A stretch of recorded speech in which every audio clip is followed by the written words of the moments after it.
हिमाचल राज्य बिजली बोर्ड विभाग के अधिकारी और कर्मचारी पिछले कुछ दिनों से प्रदेश सरकार से नाराज चल रहे हैं और इस नाराजगी के एक नहीं कई सारे कारण हैं और अब कर्मचारियों को अपनी नौकरी का भी खतरा सताने लगा है। कई सारी मांगे हैं और उस पर बात करने के लिए आज हमारे साथ इंजीनियर्स और कर्मचारियों की जॉइंट एक्शन कमेटी के सह संयोजक हीरालाल वर्मा जी मौजूद हैं।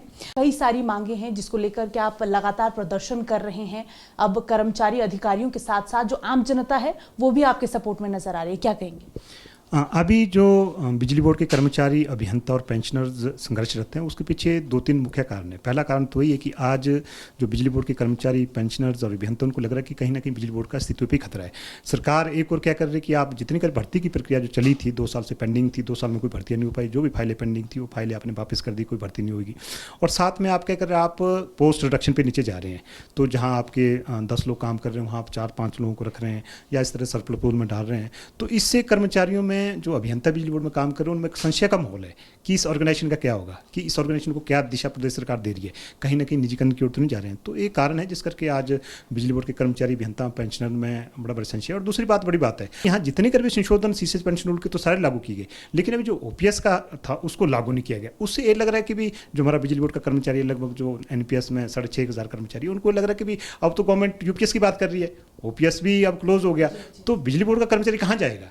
तो ये आपकी तमाम जो मांगे हैं इसको लेकर के सरकार की तरफ से अभी तक क्या प्रतिक्रिया आई है? क्या वार्ता के लिए आपको बुलाया गया है या फिर कोई प्रतिक्रिया नहीं? स्टेट हेडक्वार्टर में काफ़ी हमने कई बार असेंबल इकट्ठे होकर के हमने मांग उठाई। उसके बाद हमीरपुर में आपने देखा होगा 11 को भी हज़ारों लोग वहाँ इकट्ठे हुए थे, उन्होंने भी वहाँ इशू रेज किए। लेकिन दुर्भाग्य से अभी तक सरकार द्वारा हमें वार्ता के लिए नहीं बुलाया गया।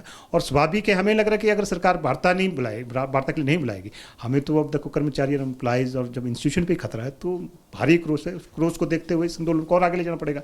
उसके बाद हमने 18 अभी फरवरी को ऊना में उसी तरह की महापंचायत का गठन किया है जैसे आपके हमीरपुर में हुआ। उसमें भी हज़ारों लोग आएंगे और उसके बाद बाकी जिले जैसे कांगड़ा है, चंबा है, वहाँ भी किया जाएगा।